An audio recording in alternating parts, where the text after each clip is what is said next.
결국 이제 이마 거상이라고 하는 거는 눈꺼풀이 처진 분들 있잖아요. 이렇게 눈꺼풀이 처진 분들이 있었을 때 이렇게 눈꺼풀 사이가 굉장히 눈썹하고 거리 사이 좀 좁고 두툼하고 이런 경우에서 만약에 이런 분들이 환자로 오셨어요. 쌍꺼풀 대부분 쌍꺼풀 수술을 생각을 하고 오세요. 근데 이 상태에서 만약 쌍꺼풀 수술을 하고 지방만 제거하잖아요. 그러면은 굉장히 눈이 가까워지고 이런 식으로 약간 가운데는 덮여버리는 쌍꺼풀이 나오는 경우가 대부분입니다. 실제로 쌍꺼풀 수술을 하면은 이 거리가 가까워져요. 일반적인 사람들도. 왜냐면 쌍꺼풀 수술이라고 하는 게 이제 밑에 이제 피부를 좀 찝어서 올라가기 때문에 이 여분의 피부가 가까워질 수밖에 없는 건데 보시면 다 가까워져요. 이런 식으로. 특히 눈매 교정이라는 시술을 하면 더 가까워지는 경향이 있습니다. 다 거리가 짧아졌죠. 네. 제가 이제 이 표현을 뚱눈이라고 표현을 하는데 이분이 쌍꺼풀 하니까 이렇게 돼버렸어요.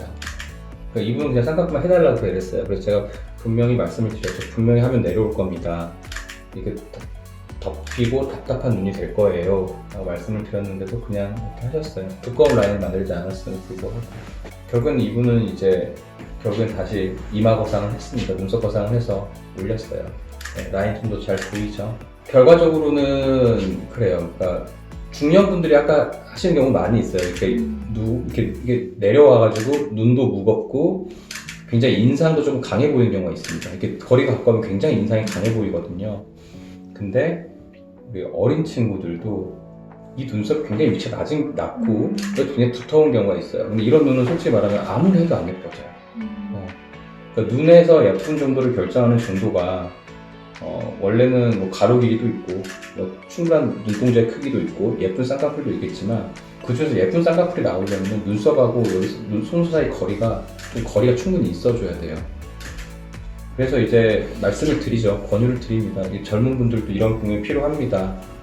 아니면은 이렇게 얘기하죠. 쌍꺼풀만 하고 또 그냥 대부분은 쌍꺼풀하고 지방만 빼주면 가벼워지는 눈이 되는 줄 아세요. 근데 그건 아니거든요. 그래서 그런 점들을 충분히 명심을 시켜드리는 편이에요. 네. 보시면 아시겠지만 여성분들은 이런 분들이야말로 그렇게 심하지 않은데 약간 그러니까 되게 약간 무서운 인상을 줄 수가 있어요. 특히 남성분들은 이렇게 눈을 이렇게 내려갔기 때문에 네.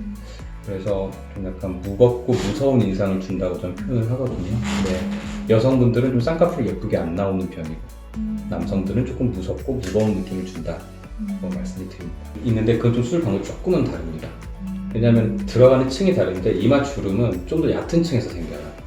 그래서 그건 조금 수술 방법을 좀 다르게 해줘야 됩니다. 이마 주름은 우리가 보톡스로 해결할 수가 있죠. 네. 그런데 이런 경우가 있어요. 이마로 눈을 뜨시는 분들이 있거든요.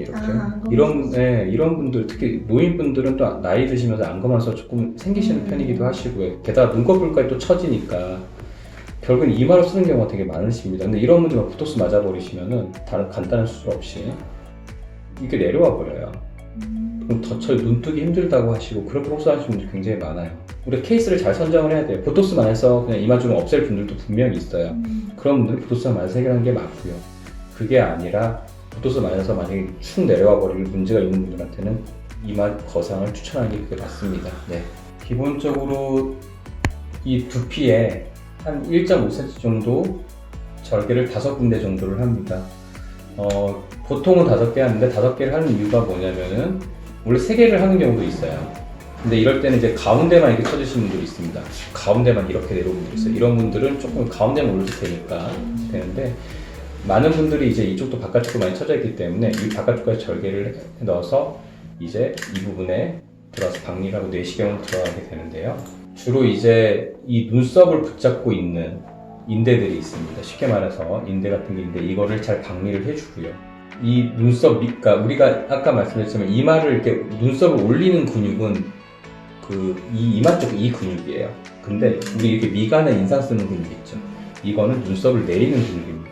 쉽게 말해서 눈썹을 내려지고자 하는 모든 원인이 되는 것들은 다 약간 박리하고 제거를 해주는 게 원칙이에요. 그래서 여기 눈썹을 잡고 있는 인대를 끊어주고 그리고 눈썹 근처에서 중앙 쪽에서 미간주름을 만들어주는 근육을 일부 절제를 해서 그렇게 되면 자연스럽게 눈썹이 쑥 올라갑니다.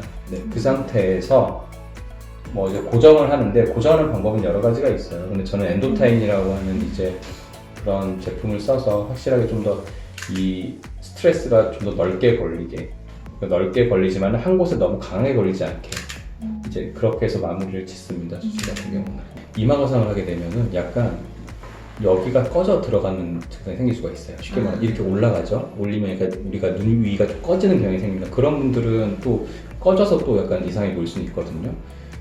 그런 경우 이제 눈 위 지방 이식 같은 걸 좀 같이 하는 경우가 많고요. 그리고 뭐 그거 이외에 쌍꺼풀 같은 경우가 조금 마음에 안 든다 그러면 쌍꺼풀도 재수술하는 경우도 있고요.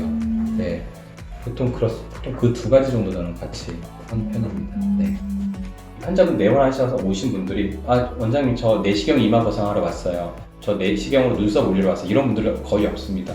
대부분은 눈썹이 처졌고 눈꺼풀이 처졌고 눈두기가 무겁고 이렇게 인상을 쓰면서 이런 분들이 오세요. 그래서 이거 해결을 어떻게 해야 됩니까? 라고 오시는데 그 환자분의 상태에 맞게 이 수술, 만약 내시경 수술이 맞다 그러면 그 수술이 딱 맞는 케이스가 있어요. 근데 간혹 가다가 이제 뭐 수술이 뭐 내시경으로 이마까지 올린다고 하면 약간 그거에 대해서 이거 너무 무서운 수술 아니에요? 라고 이제 겁을 내시하는 분들도 있고 아직까지는 많이 우리나라에서 알려지지 않은 수술이다 보니까 이 수술이 그렇게 뭐 안면 거상은 좀 큰 수술이긴 합니다. 시간도 오래 걸리고 근데 이마 거상 같은 경우는 거상이라고 하니까 너무 뭐 크게 느끼시는데 실로 어떻게 보면 눈 재수술 시간보다 덜 걸리고요.